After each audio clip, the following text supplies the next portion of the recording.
A race car driver, Mario Andretti, once said, "If you think you're in control, you're not going fast enough."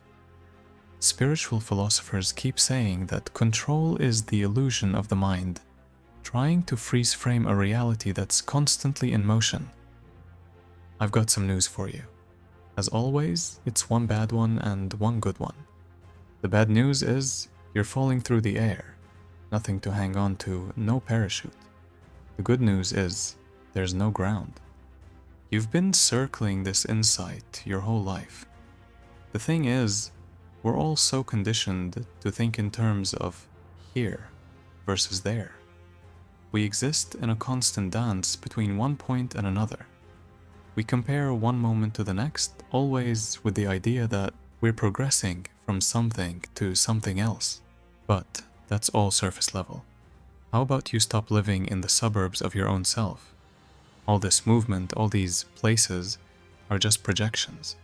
The real center, the real here, isn't something you find after climbing the next spiritual mountain or crossing the next psychological river.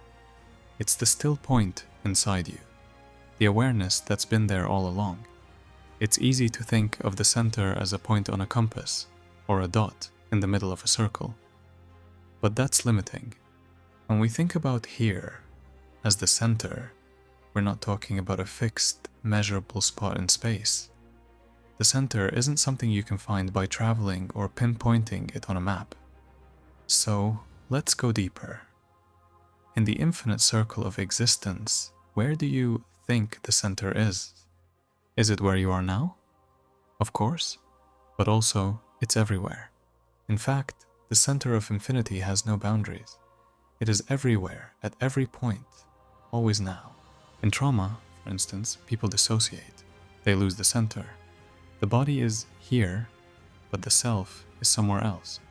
Memory fragments, identity gets scattered across events, and part of healing is recentering, returning to a here that feels real, embodied and grounded. On the other hand, mystics often report the exact opposite. Not a fragmentation, but a total expansion. The self dissolves and everything becomes here. They say things like, "I was the tree, I was the sky, I was nothing, and yet I was all of it." What does that mean? It means the localization of self loosened, the sense of being a separate dot on the map, and awareness returned to its unbounded field. Both trauma and transcendence break the illusion of a fixed here. One disintegrates it painfully, the other dissolves it ecstatically. "I am here" is the statement of someone who has realized there's nowhere to go. This is it. The point you're trying to reach, whether it's the perfect meditation, the next achievement, the higher state of consciousness, is already here, and always has been. And what is this here we all point to? This tiny little word that we say when someone asks us where we are. We say, "I am here." But if we examine it closely, it doesn't refer to a street address or GPS coordinates. Here is wherever you are, and you aren't fixed. Your body moves through space, but here follows like a shadow. That means here isn't a place at all. It's a function of your being. It's this simultaneous existence that makes being here and there so tricky. You're always both. First, let's start with non-locality, a concept that comes straight from quantum physics but applies to consciousness too. Non-locality suggests that objects are not confined to a specific location. This means that you can, in a way, be everywhere, without actually moving. The very fabric of the universe is interconnected at a quantum level, and every point is a part of the whole. Buddhist teachers have come up with many ways to describe reality, but it's just one reality. Sometimes, all the different Buddhist concepts and terms can seem daunting, as if liberation is achieved once you master a long list of complex philosophical teachings. However, all the teachings are essentially pointing at the same thing. although different teachings emphasize different aspects of reality. It's like trying to describe a sunset. You might measure the light intensity and color changes for the last half hour before the sun sets. You might write a poem about it, paint a picture of it, or photograph it. Any of these portrayals of the sunset will end up emphasizing some particular aspect of it, because by their very nature, such expressions can never capture or convey the entire reality of the event. The descriptions of the sunset are different, but also overlap in terms of subject matter and intent. In seeing reality clearly, we end up perceiving two aspects of reality, the absolute and relative. Very difficult to talk about these two aspects using language and concepts, because we immediately become dualistic about it.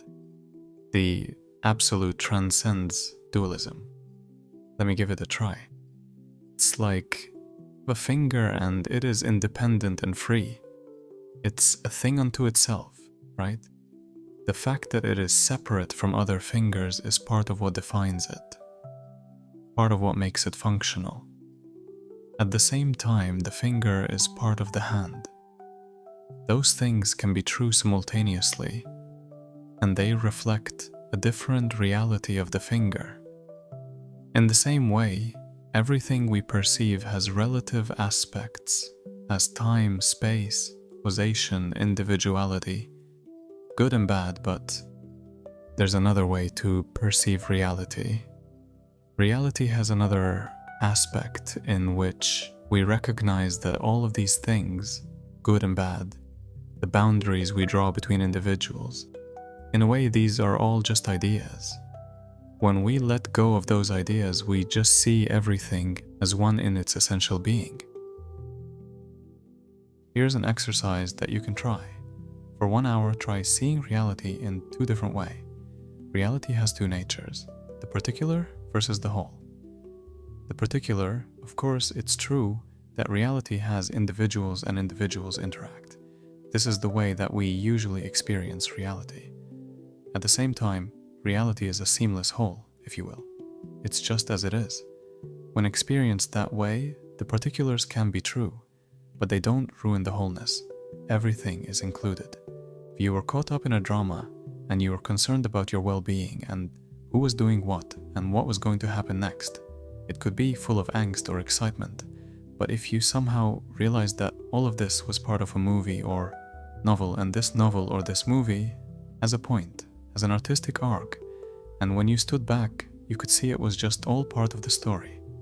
When we're watching a movie, for instance, we don't think, oh no, how could that happen to that person? The happening is just part of the story. It's a very difficult concept to get across, but in any case, what we usually call the absolute aspect of reality, the essential, the wholeness, the things as it is, how we perceive things directly, when we're not interpreting them through our mental map or our self-interest, we just see things in this whole way.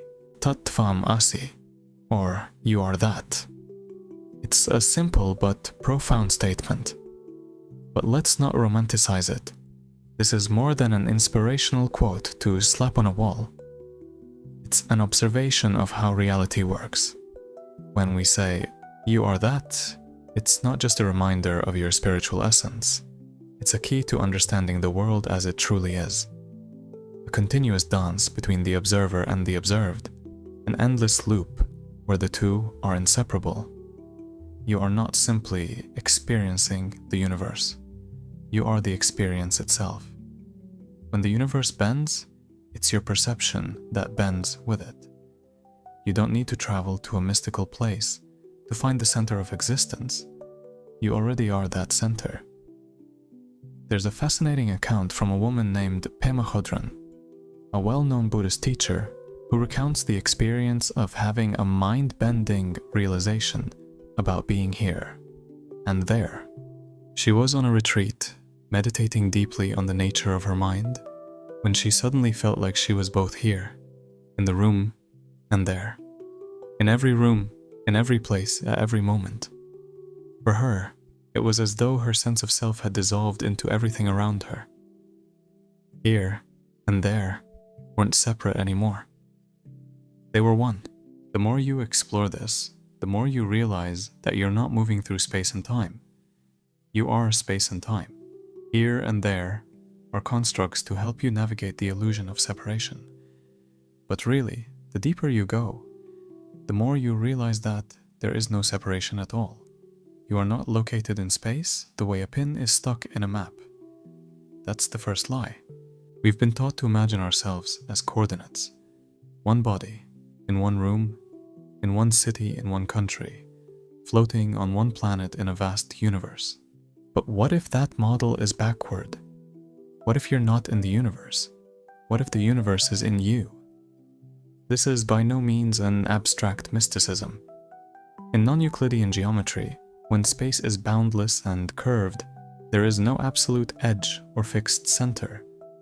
Every point, yes, every single point can be regarded as the center. That includes where you're sitting right now. So in terms of cosmic geometry, you are not on the periphery. You are not lost in the outskirts. You are at the axis.